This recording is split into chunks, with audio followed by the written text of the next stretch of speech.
प्यारे बच्चों, सुप्रभात।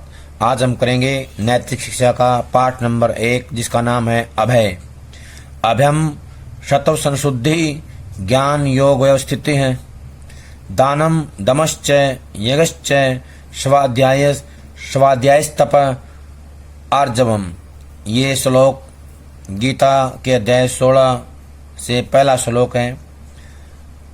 अभयम होता है निर्भयता, भय का भाव। शतव संशुद्धि होता है अपने अस्तित्व की शुद्धि, यानी अपने मन की शुद्धि, अंतःकरण की शुद्धि। ज्ञान होता है ज्ञान में योग या संयुक्त होने की। व्यवस्थिति होता है स्थिति। दानम होता है दान। दम होता है इंद्रियों का दमन, यानी कि अपने मन पर नियंत्रण रखना। चय होता है और। यज्ञ होता है यज्ञ की संपन्नता। चय का मतलब होता है और। तथा स्वाध्याय होता है वैदिक ग्रंथों का अध्ययन। तपय होता है तपस्या। आर्जवम होता है सरलता, सहजता। इस श्लोक में भगवान श्री कृष्ण अर्जुन को उन दिव्य गुणों के बारे में बता रहे हैं जो मनुष्य में होने चाहिए।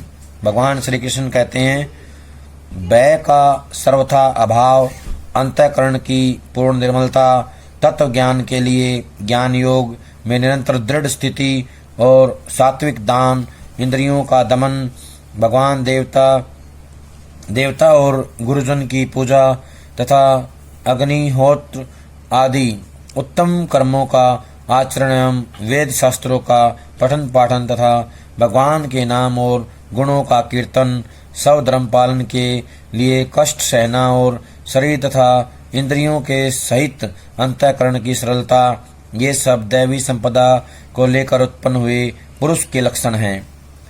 इस पाठ में बताया गया है कि मनुष्य को निर्भय होना चाहिए, निडर होना चाहिए।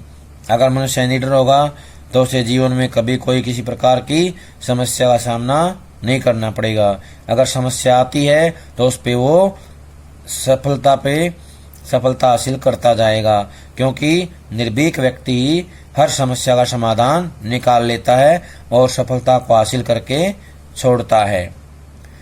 जब हम भविष्य को लेकर मन में अपेक्षाएं करने लगते हैं, यानी कि हमारे मन में इच्छाएं आने लगती हैं, तब ये आकांक्षाएं यानी कि इच्छाएं पहले आशंकाओं में और उसके बाद भय का रूप ले लेती हैं। आशंकाएं होता है संदेह, डर, थोड़ा थोड़ा भविष्य को लेकर हमारे मन में जो है हल्का हल्का भय आ जाता है, संदेह पैदा हो जाता है, और उसके बाद वो धीरे धीरे पूर्ण रूप से भय का रूप ले लेती हैं। हमें पूरी क्षमता से कर्म करना चाहिए और उसके फल की चिंता नहीं करनी चाहिए। अब हमें पाठ का सार। प्यारे बच्चों, हमारे जीवन में गुणों का बहुत अधिक महत्व है और इन गुणों के बारे में ग्रंथों रचनाओं में बताया भी गया है। श्रीमद् भगवद गीता के उपयुक्त श्लोक में वर्णित ये दैवी सद्गुण ऐसे दिव्य जीवन मूल्य हैं जिन्हें जीवन में लाकर आप स्वयं अनुभव करोगे कि यौवन में कितना अद्भुत निखार, कैसी ऊर्जा, कितना आत्मविश्वास भर जाता है। वास्तव में आज के समय में इसकी बहुत आवश्यकता है। आओ हम अब इसे माने और पहचाने। उपयुक्त श्लोक में दैवी संपदा को लेकर उत्पन्न हुए पुरुष का प्रथम लक्षण है अभयम। अभयम होता है निर्भीक, निडर, अर्थात ऐसी अवस्था जहाँ किसी प्रकार का कोई भय नहीं हो। यथार्थ ज्ञान अर्थात जो जैसा है उसको उसी रूप में जानना, अर्थात किसी भी प्रकार की आशंका न बचना अभय कहलाता है। इससे विपरीत आशंका का नाम भय है। यह आशंका आधुनिक युग में अधिकांशतः बढ़ती जा रही है। भविष्य को लेकर ढेरों अपेक्षाएं पहले से मन में भर ली जाती हैं। आगे चलकर ये अपेक्षाएं ही सबसे पहले आशंका और फिर धीरे धीरे भय का रूप ले लेती हैं। भय मन की दुर्बलता का लक्षण है, लेकिन हमें यह भी ध्यान रखना होगा कि मन में जितनी अधिक भय की वृत्ति बनी रहेगी, वृत्ति होता है आदत, हमारा मन उतना ही अधिक दुर्बल होता जाएगा। दुर्बल होता है कमजोर। भय की वृत्ति एकाग्रता भंग करती है, और जो ये भय का जो हमारे अंदर माहौल बन जाता है मन में आदत हो जाती है, इससे एकाग्रता भंग हो जाती है। एकाग्रता था कंसंट्रेशन, एक जगह ध्यान लगा के काम करने की जो शक्ति है वो भंग हो जाती है, समाप्त हो जाती है, तथा सहन शक्ति का ह्रास करती है। और जो ये कमी है हमारे अंदर, सहन शक्ति को खत्म कर देती है। ह्रास करना होता है खत्म करना, समाप्त करना। भय के कारण ही हमारा आत्मविश्वास भी लड़खड़ाया और डगमगाया रहता है। अतः हमें मन में भय को कभी स्थान नहीं देना चाहिए।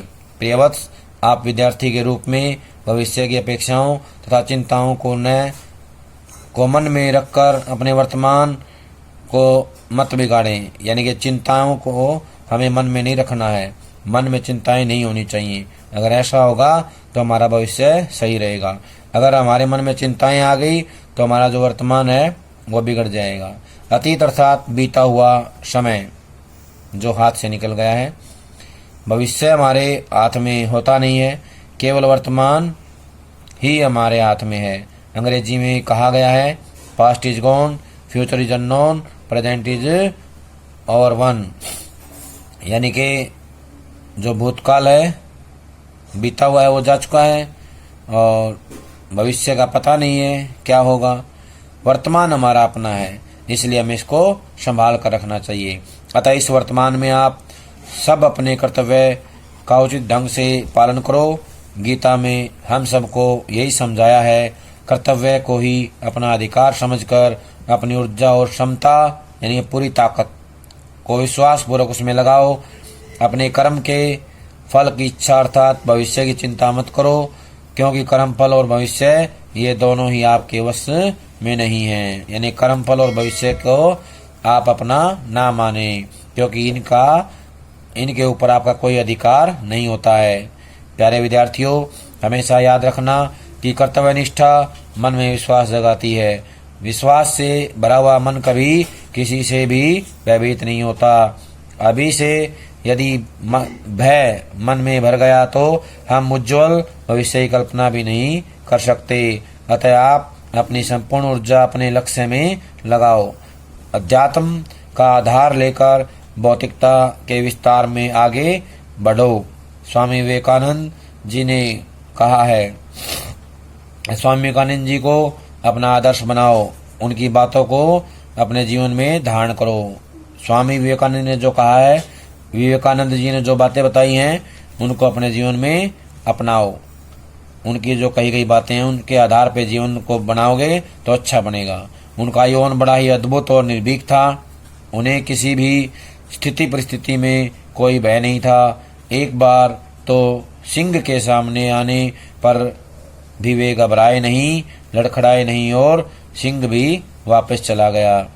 प्रियवत्स, भयभीत रहने वाले पर विपरीत परिस्थितियां भारी पड़ने लगती हैं, जबकि निर्भीक मनुष्य तूफानों में भी मार्ग निकाल लेते हैं। हम उस भारत के वासी हैं जहां का नन्ना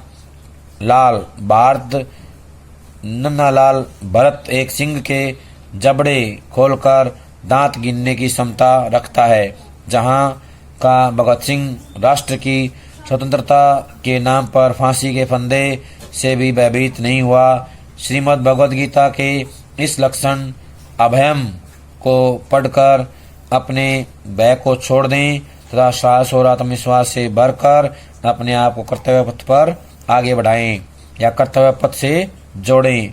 जीवन में सफलता पाने के लिए अभय होना परम आवश्यक है, यानी कि निडर होना बहुत जरूरी है। अगर निडर होंगे तो हमें अवश्य ही सफलता प्राप्त होगी। प्यारे बच्चों, ये था हमारा पाठ नंबर 1। सभी इसको ध्यान से पढ़ेंगे, समझेंगे और उसके बाद प्रश्न उत्तर कॉपी में लिख करके याद करेंगे। जब तक अगली वीडियो नहीं आती है तब तक सभी ये काम पूरा कर लें। सभी का बहुत बहुत धन्यवाद।